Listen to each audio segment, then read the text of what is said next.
Hello, and welcome to Shut Up.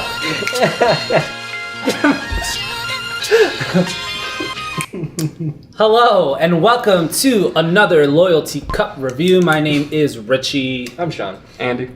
And today we're going to be talking about the Paul Schrader, written and directed First Reformed. Ethan Hawke plays a priest at an upstate New York church of a small congregation, very small. Stuff starts bringing him down. He gets involved with one of the congregants in a way that turns his life kind of crazy. Andy, what did you think? I didn't know much going into it. I don't even think I saw a trailer. I saw the movie poster and you told me that we should check it out. I was really pleasantly surprised. The way it was filmed was really neutral and a lot of stationary camera shots, and it didn't seem to be overly action-based or anything. I was caught off guard at first when he starts journaling and the movie becomes kind of narrative-driven, which kept me going throughout the whole film. I don't know if it was his voice or the way that he was just... It does sound great, his voice. Yeah, his voice sounds great, and what he's writing really brings you along through the movie on the narrative and everything that's happening. I liked it. I don't want to say much more non-spoiler stuff, so... I was disappointed, and I remain so. I was hyped up by this man here, Ricardo. He was very upset at me. I'm still upset with you. I had big expectations going in, because I respect his opinion, and that is fading. I feel so terrible. He doesn't. I can't be trusted. He does not care.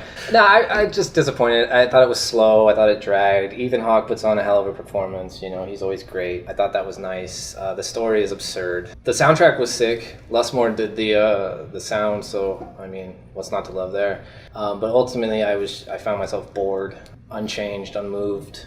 And I, on the other hand, couldn't be more polar opposite. I'm going to try to avoid hyperbole, but for me, there are so many like milestones or things that a movie can do that really help me to appreciate it as a film.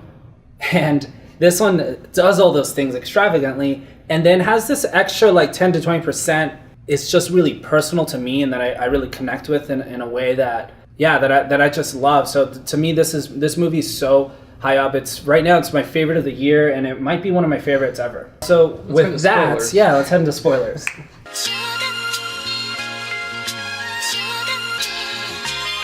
Now that we're out of spoilers, you can watch me and Sean fight.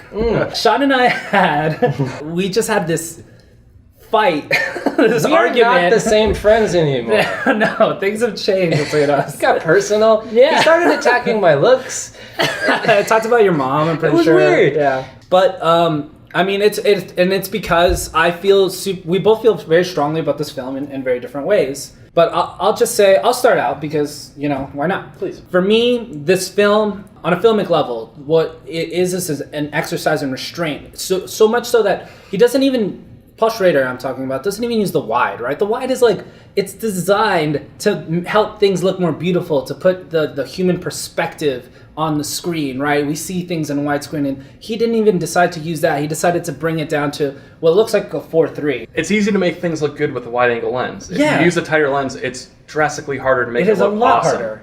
It's like a little Instagram square. I hate that I used to say it at Instagram. It's like a 3:4 ratio film. Yeah. What it looks like is like he decided this movie's not going to be in a wide. This movie is a series of portraits, and you learn really quickly that there's just such meticulous care taken for each of the shots. The way it's all colored is so clean and crisp. The way that the characters are framed inside of the box, the way that the light hits them. There's these moments that are so innocuous and so subtle and small. He hangs up a robe in the closet, and you just linger for an extra half second while he like pushes the robe into the right position, and it just looks so exquisite in the lighting. Two of my favorite scenes, one of the introductory scenes of the church, it was just a tight photo of the church, and it was so geometric and perfectly framed. Mm-hmm. Like, I couldn't stop thinking about that even after the frame went away. Mm-hmm. And then one of my favorite shots of the film, I think he's drinking scotch or whiskey, and he adds Pepto-Bismol to it.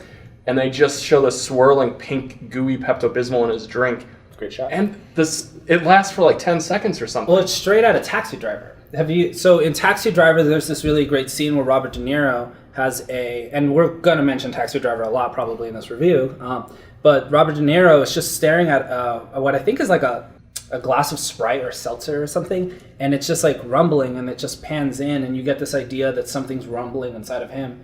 And I feel like that's what that shot is similarly saying, this idea that something inside of him is getting intermixed or polluted or, Mixing the medicine with the poison. Whoa. It's pretty good. Yeah, I'm on being a sarcastic. technical level, it was very well done with intention. It was gorgeous. So, yeah, it was beautiful. And that extra 10% for me, it was a lot of like I always say that my favorite genre of movie is just like old, pretty well off white guy has to contemplate his life.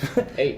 Synecdoche, New York, adaptation, basically anything Charlie Kaufman does. This has moments where people are just, just like waxing on the state of the earth and what wisdom means and what it means to have despair and hope at the same time.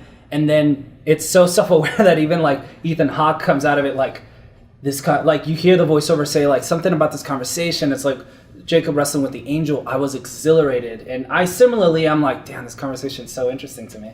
The dialogue, the story, the way it extrapolates the journey that we're taking on with Ethan Hawke.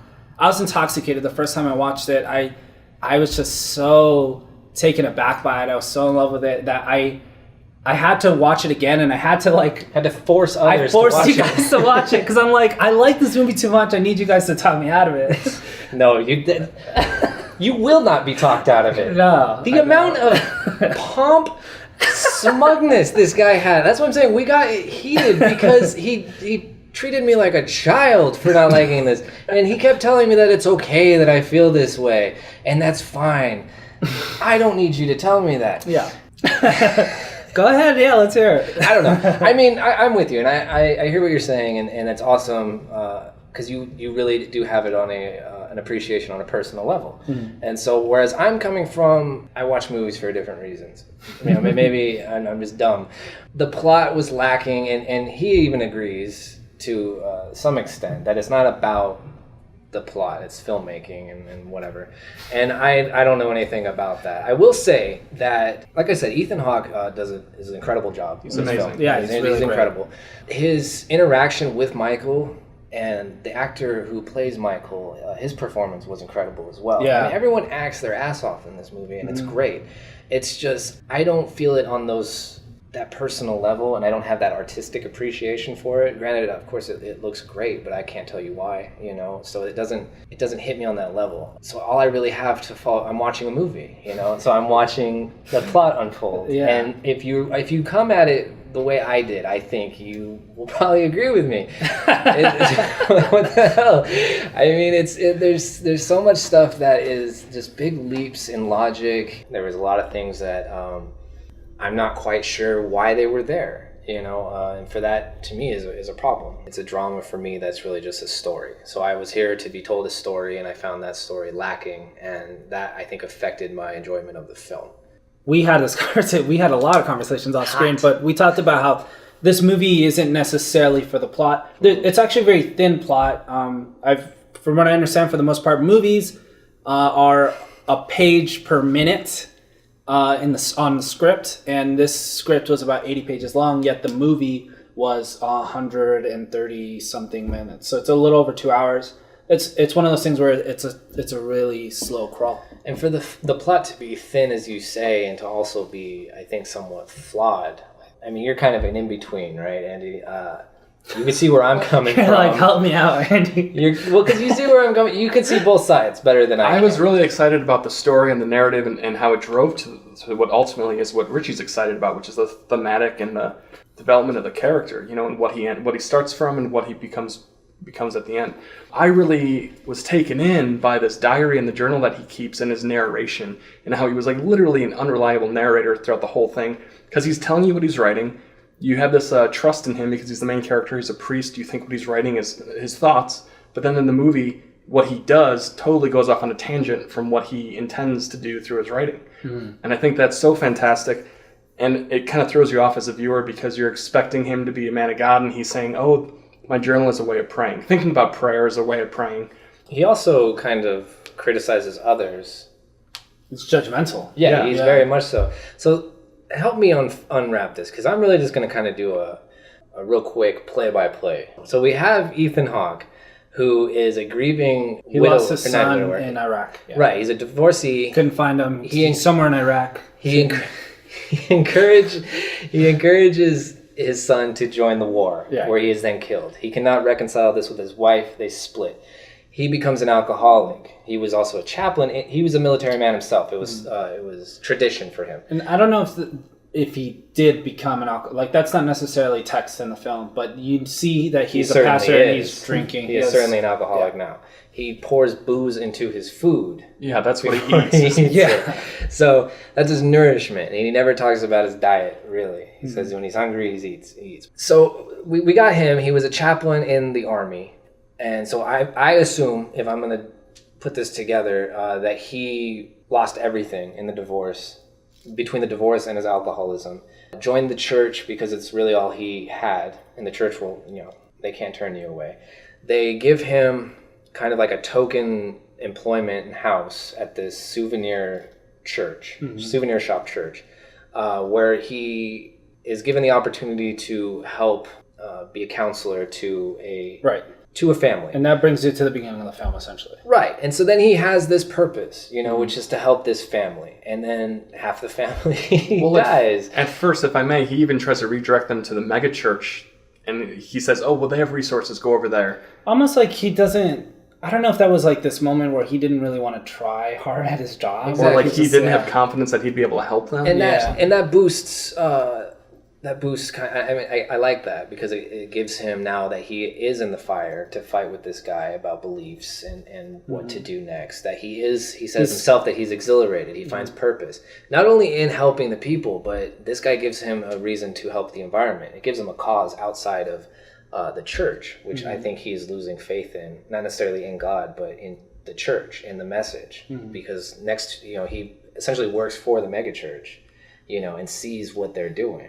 They're taking money from energy, just bigwigs. So it just shows that he is pretty much going to take anything he can get, and he's looking for any purpose that he can. So help me understand. Like he meets this. It's really like there's the plot, and it's just like there are things that maybe don't connect, but the threads aren't that loose. I just feel like there's not that many logical they are leaps. Because up until then, you're right. There's not a lot of.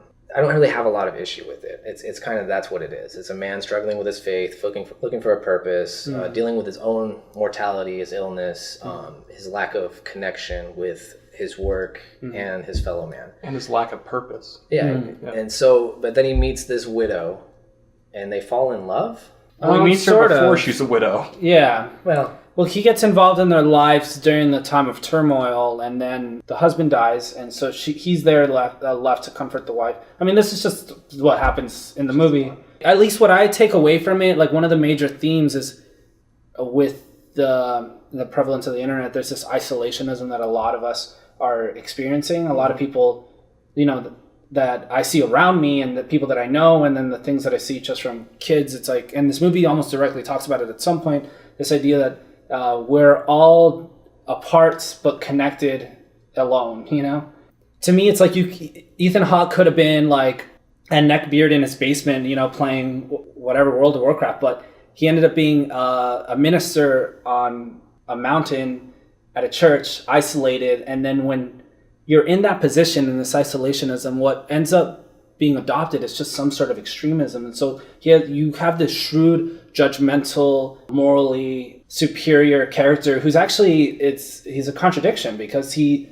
is in full despair, and he is somebody who has become an alcoholic. And then he goes to this other extreme that by the end of the movie, he becomes an eco-terrorist. Now, for me, the ideas of religion and the environment aren't really what's important, but they're just kind of like a conduit for this idea of like, we will just latch ourselves onto things when we're not actually connected to reality. Well, and I think calling him an eco-terrorist is not entirely accurate. He's an aspiring. Yeah, he wants. He also, I think he literally just wants to be a martyr. He doesn't care what it's for.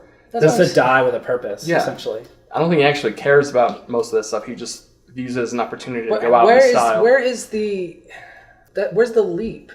Like, how does he go from being very grateful for his position to I don't think he was, though. I mean, you explained it to me just now, and that he was basically pissing away this opportunity. Like, he was given this souvenir shop. He was trying, though.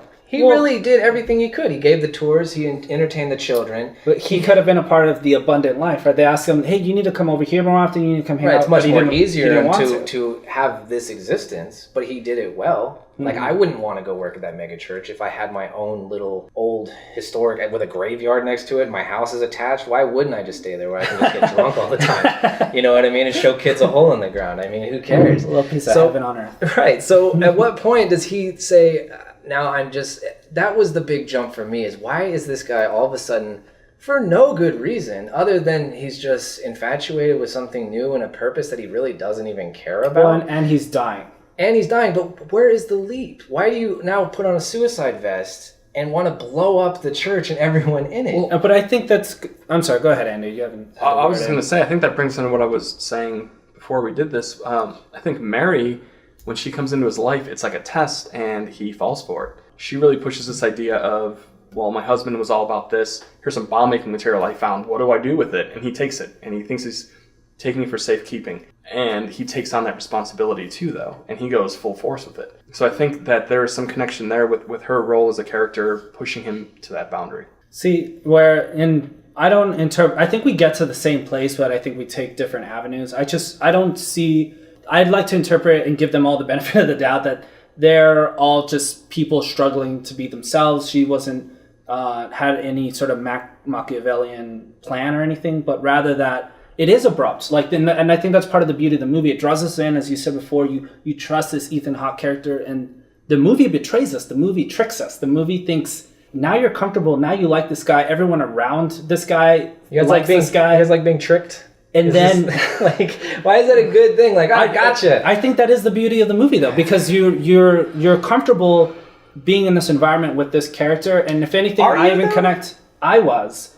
And then there comes this moment when they're sitting at the table with Balk, the guy who owns the company, and he just randomly starts jumping into, and I think it's because he's emotionally affected, but he randomly starts jumping into this same speech that the Michael character had. Will God forgive us? Can God forgive us? And it sounds out of place. And even in that moment, I'm like, dude, shut up. And he says it in the voiceover. He says, you sound smarter if you don't say anything, so why am I talking? And then it's from that point on that you start losing touch with that character, but it's too late. You've already attached yourself to him. So you're just on this ride with him that I wasn't prepared for and was challenged by, and I appreciate it. I feel like I grew up a little bit. Good for you, Rich. I got to bring up something. In the living room, when they're, after the death, they're sitting there on the couch, and there's two lamps in the room, and the one on the left-hand side of the screen is an eye. Is a giant open eyeball. I don't know what that is. What's up with that? It just looked cool. I think an obvious thing is I thought it was like God looking over them or something, the religious aspect of the movie. But then I also think about the Magical Mystery Tour, like Beatles reference, this trippy transcendental thing.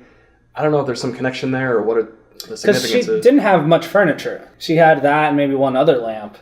And he had zero furniture. Yeah, that was interesting too. The whole movie was sparse, so that stuck out. Yeah, absolutely. And the movie doesn't really have anything else like it in it. No. It's just, everything is very much, it's almost like this timelessness to it, but yet you have what looks like a kind of a trendy modern lamp. And I don't even think it was lit up. I think it's just in the frame. Yeah, it was kind of random.